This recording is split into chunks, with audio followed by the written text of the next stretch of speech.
Hey, it's Marie Forleo, and you are watching Marie TV, the place to be to create a business and a life that you love. And one of the things that we're really passionate about here on Marie TV and in our company is paying it forward and doing whatever we can to use our resources and this platform to help create opportunities for others. And this year, we got the chance to work with a fantastic organization that's run by an incredible woman that I really want you to meet. Tammy Tibbetts is the founder and president of She's the First, a nonprofit that sponsors girls' education in the developing world so that these girls can be the first in their families to graduate from high school. The organization also has an extensive network of campus chapters all over the United States raising funds and awareness. Tammy, a fellow Jersey girl, who herself was the first in her family to graduate from college, was recognized as a Diane von Furstenberg People's Voice Award winner on the 30 Under 30 lists of Time and Forbes, and as a member of Fast Company's Most Creative People in Business 1000. However, what she's most proud of is that in 5 short years, She's the First has funded more than 1,000 years of education for 400 scholars and has 117 amazing campus chapters. Tammy, thank you so much for being here. Oh, it's such a joy. Thank you. So I want to talk about your evolution. You went from prom dresses to global education for girls. How did this all come about? Yeah, it's so funny because I didn't even go to my own high school prom, and yet I ironically began my career working in digital media for 17, an amazing brand, and I was a prom website editor who was volunteering on the side for an organization that was sending girls to school in Liberia.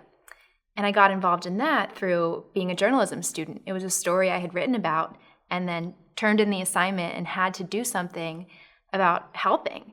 So here I was by day in the office as a prom website editor, by night and weekends volunteering to help more girls go to school. And the skills in using web and social media to reach teenage girls, helping them get ready for prom, mixed with what I was doing as a volunteer, and that's when the light bulb went off. And I realized I could do this and use that technology and those skills to help send girls to school and activate this audience of young women who are able to follow their dreams here in the US and want to see every girl around the world have that opportunity. Did you ever dream that you were going to start your own for-purpose, not-for-profit business? No, not at all. I actually started She's the First as a YouTube video, which is why I'm so thrilled that this is going to be on YouTube. It's like full circle. I had an idea to get this mission of sponsoring girls' education so they could be the first in their families to graduate from high school out in the world. And I thought, what better way to do it to my generation than through social media? And that was what sparked all the offline action and the partnerships that turned She's the First into a nonprofit organization and really a huge movement 5 years down the road. So incredible. I read that early on, you saw this article written by an African newspaper about teenage motherhood, and it got you really fired up. And you posted something about it on Facebook. And so many people will post things on Facebook that either irritates them or they want to take action on. And I know that was a trigger point for you for the organization really growing. Tell us, what was different about that post and what happened? Yeah, when I posted that article, it was really misjudging girls who were becoming pregnant as teenagers and not acknowledging that they weren't being given the resources or the education to prevent that. So I posted it on Facebook and I said, I have an idea. I want to create a PSA campaign called She's the First. Does anyone want to help me? I asked for help. And it was Kristen Brandt, who is now our co-founder, director of international operations. We had met through a scholarship program. We received scholarships for college and connected at the awards ceremony through Facebook. And we hadn't seen each other since then, but she saw that post and had a huge passion for international affairs. And she was the only person who messaged me privately and said, Tammy, I want to be a part of this. Mm-hmm. So it only takes one person to step up and be the first follower. And now She's the First would not be what it is today without her collaboration. And did you feel initially when you got that private message and you guys had a chance to connect, was there like a soul connection between you two? Like, we really want to work together. Did you know it pretty quickly? Oh, yeah. She was interning in Washington, D.C. at the time. So I took a bus and we met and we just, we kept adding on each other's ideas. Yeah. And as people, we also have such different personalities and I think, and expertise as well. So when you magically find that person to be a partner in your idea and you both bring different things to the table, that's where the magic happens. So exciting. Now, I know you had kept working as an editor and you started She's the First as PSA and as a movement, and then it started to grow. When you finally made the choice to say, okay, I'm kind of done with my other side gigs, I am doing this full time, I think that's something that's really scary. It was scary for me when I let go of bartending and fitness and dance and said, I'm going to just work on my online business and that's all I'm going to do. What did you have to change, whether it was practically like shifting around money, or did you have to save a bunch of money, or time management, or even in the way that you were thinking to say, okay, this is my full-time gig, this is what I'm doing all the time? How did you make that leap? There were a couple of factors that, looking back, things I started doing right out of college when I started my career that helped make that big leap a lot easier, even though I could have never seen that would happen in the future. One, when I started working at a big corporation, I became an intrapreneur within the company.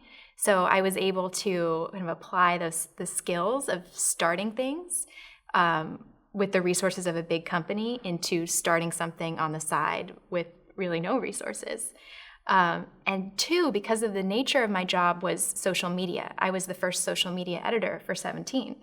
And that enabled me to have a very flexible schedule. And because my bosses trusted me and the projects I had launched successfully, I could set my own schedule as long as I delivered on growing the social media following, engaging with our readers, which oftentimes didn't happen during the 9 to 5 schedule anyways. It was early in the mornings or late at night and on the weekends.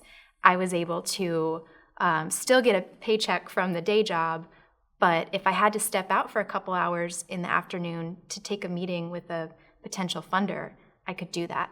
So I found that middle road before I made the actual leap in going into She's the First full time. And at that point, I had a couple funders who believed in the vision and put money towards salary and operations. Was it still scary? Like when you finally decided and said, okay, I'm going to give my notice and I'm going to do this full time. Did you have those little butterflies? I did, but I always knew that there would be a safety net under me. I was successful in what I did, and if for whatever reason She's the First was not meant to be as big as I thought it could be, someone would hire me and give me a job back in that industry. And when I think of our scholars, that there is no plan B for them. Giving them a sponsorship, I mean, that's their one ticket out of poverty to a better life. So I was willing to take the risk knowing that there would be a fallback for me, whatever I did, but there was a greater reason to take this chance. Yeah, I love that. It's so beautiful. And I so resonate with what you shared because I felt like when I was starting my business, if just everything failed, I fell flat on my face. I put myself through school bartending. So I was like, you know what? I bet you I could get another bar job if I really had to in order to, keep a roof over my head and food on the table, but I really got to go for this. So thanks for sharing that. I read that you have this theory that if you genuinely need something and tell enough people about it, eventually it will find you. How's that been true for you? Part of it goes back to social media again. I'm really transparent about what the needs of She's the First are. And I think a lot of people are afraid to show others that they don't have it all together. Yeah. And I feel like I have a plan, I have a strategy, but there are times like earlier this year where we needed a new office. And I just put it out there to everyone that I knew. And then I got a lead for a new pro bono office that we're moving to in January. And if I would have just kind of kept it secret that, I don't have an office for She's the First, what am I going to do? I need to figure this out on my own. I would have never found this opportunity. That's so admirable because I can certainly relate to that. This idea that it's like you have to know everything that you're doing, and if you ask for help, I'm sure you look weak.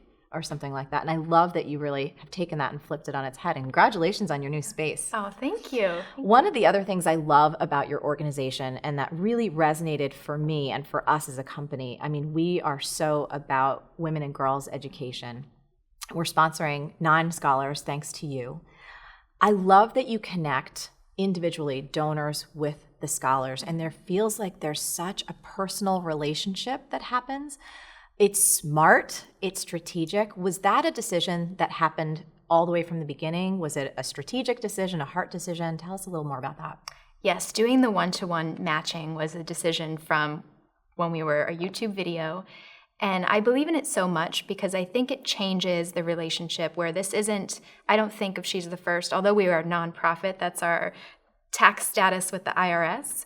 We do not see ourselves as a charity, and our scholars are not beneficiaries any more than we are as donors, and it's a real collaboration. And when you can have that dialogue, we allow our sponsors to write letters and send letters to our scholars if they would like to, and then they get letters back, and it becomes a conversation. Because everyone who's a part of this, whether they're receiving the scholarship or they're raising the funds to send a girl to school, everyone's working towards the same vision of universal secondary education and contributing what they can at this moment. It's really beautiful. Let's talk about, too, how the community really helps, because one of the things I learned when I came to the amazing mentor breakfast that you guys held, which I loved this year, it was so inspiring, was about the chapter communities. Mm-hmm. Tell us more about that, and how did that evolve in She's the First? Yes, the campus chapters, they're the heart of She's the First that's beating here every day in the United States. And I see their posts on Facebook, Instagram, Twitter every day, and that's such a huge motivation for me. It what started are the chapter? The chapters are in high schools, colleges, and universities across the United States. They are self-started by students who they establish it as a club. So they have a little executive board, they do fundraisers, they host documentary screenings. So they're driving a conversation about how will we achieve universal education in our lifetime. And it started because at the time when Kristen started collaborating with me, she was in her senior year at Syracuse University.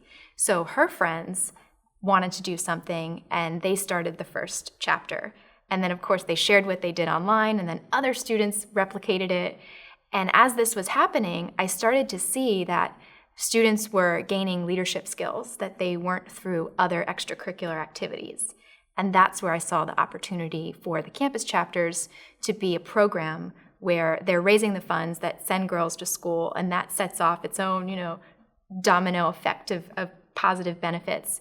But in the process, they're becoming leaders, and that's a lifelong commitment that they're making to philanthropy and to being global citizens. One of the most striking pieces to your story for me was the fact that you shared in high school you were voted most shy. And what I love about you is you're such an eloquent speaker. You're so powerful. You're so in your strength, but also in this receptivity place that I just personally am so drawn to about you. Tell us a little bit about, for the people in our audience who might feel, you know what, I'm not this like crazy, boisterous, outgoing person, but I really want to make a difference in the world. And I think what you've created is so extraordinary. The lives you've touched, I mean, your impact in 5 years, how many hours of education or years of education? Over 1,000 years of education funded. 1,000 years of education funded. It's really extraordinary. So any advice or any secrets that you want to share with our audience for people that want to make an impact in some way? Yeah, that people don't believe me when I say I was voted most shy, but I have the yearbook to prove it. I can send you the picture. It was true. I mean, throughout all of my 13 years of public school with the same kids, that's what they remembered me by, because I didn't speak up. I was a good student, but I was just too afraid to raise my hand. And when I realized that that was the legacy I left, I didn't want to go through the rest of my life being remembered as shy. But I didn't know what my message was to the world. So that's why I became a journalist. I thought I can use my voice to tell other people's stories. And that work led me to She's the First. But one of the things that I learned from that experience at 17 years old, which, by the way, I was then going to college to be the first in my family to graduate from college, was that most of the time we stand in our own way. And when you're like our scholars have many other things standing in their way that are out of their control just by the birth lottery. But when you're living here in the United States, assuming that you have a roof over your head, food to eat, a lot of times it's just you. And if you can move yourself out of the way, there's no limit to what you can do for yourself and then for others.